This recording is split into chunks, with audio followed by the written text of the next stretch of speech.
Last week's tutorial was on a Tuesday. This week's tutorial is on a Tuesday. Coincidence? I think not! Let's introduce the new series. Tutorial Tuesday. I will be teaching you something new every single week. That's right, you guys. Every Tuesday I will be bringing out a new tutorial, and this week we'll be learning how to draw in 2-point perspective. This is the second of 3 videos on linear perspective. Without further ado, let's get right into the video. Last time we talked about 1-point perspective. We talked about the FOV, the horizon line. We discussed that we're always looking directly at a plane and the other planes converge into one vanishing point. I also showed a technique on how to foreshorten correctly. If you want to see that in more detail, check out this other video I made. A lot of it is the same for 2-point perspective. Let's see. The field of view and horizon line don't change for 2-point perspective. In this box is still everything you can see, and this is still eye level. However, instead of looking directly at a plane like a 1-point perspective, we're now looking at an edge. So, if you want to draw a cube like we did last time, we can no longer start with a square. Instead, we draw a vertical line. This line will be the edge of the cube that is closest to us. From there, we can draw 2 lines going either side. Make sure they cross the horizon at the same point. These will be our vanishing points.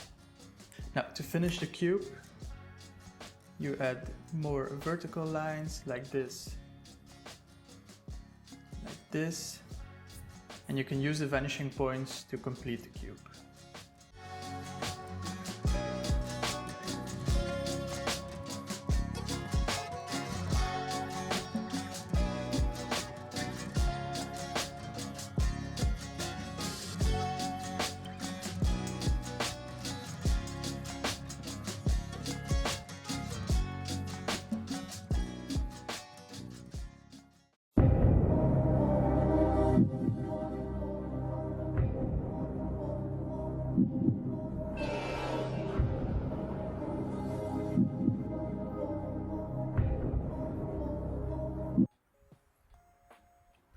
If we would like to, we can also reverse the order.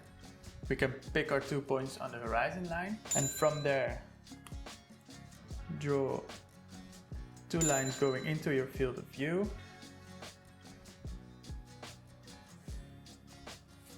From here we again draw a vertical line.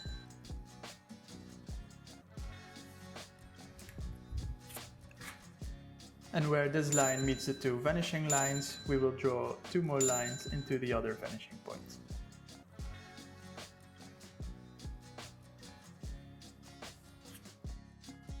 And from there, once again, we can complete the cube.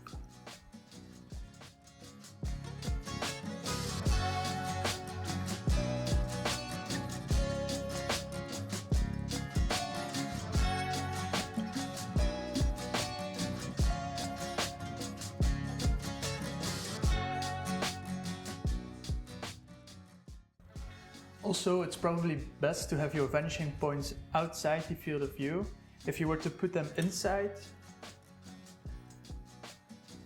you can very quickly get a warped image.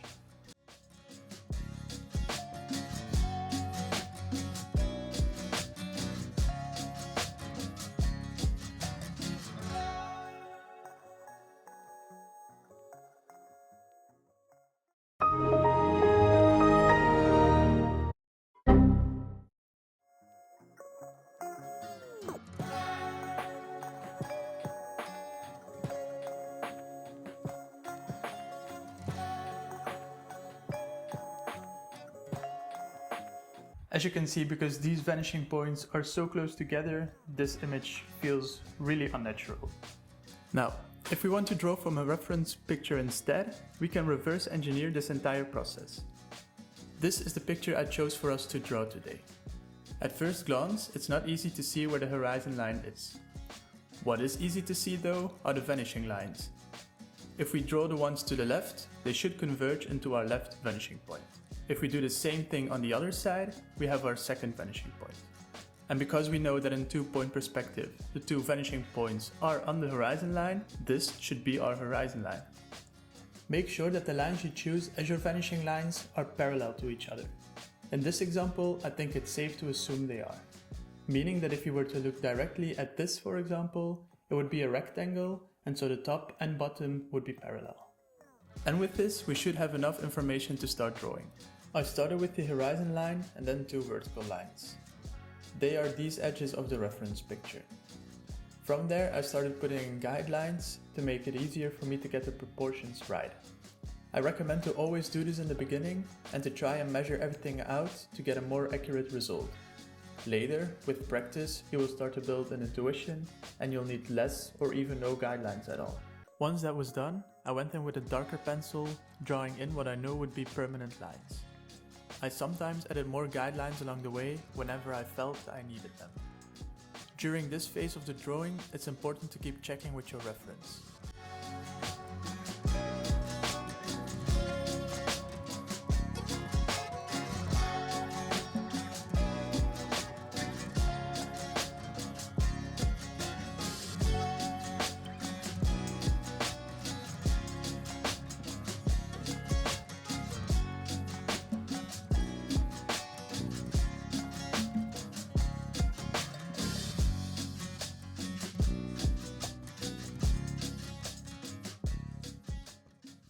Another great tip that I learned, and I want to teach you as well, is to trust your eyes rather than your brain.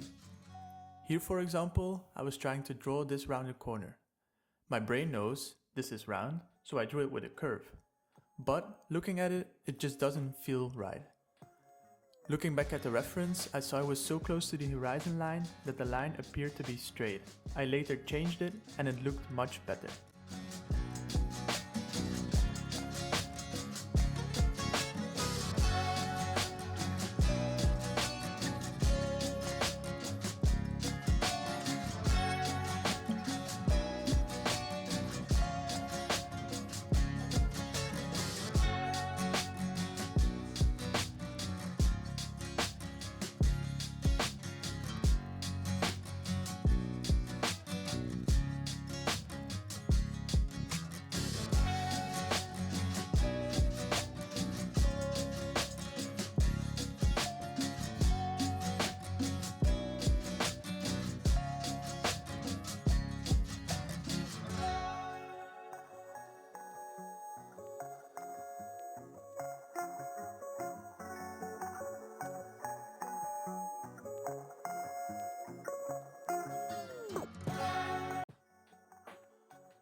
Once the drawing was done, I went over the outlines one more time just to make it pop a little bit more.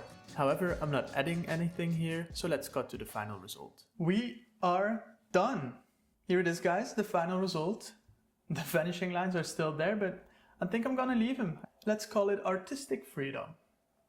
Anyways, if you enjoyed the video, please like it and also consider subscribing, because I will be posting frequently and you don't want to miss out.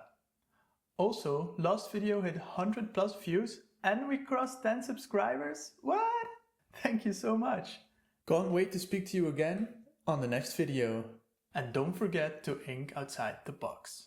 Bye!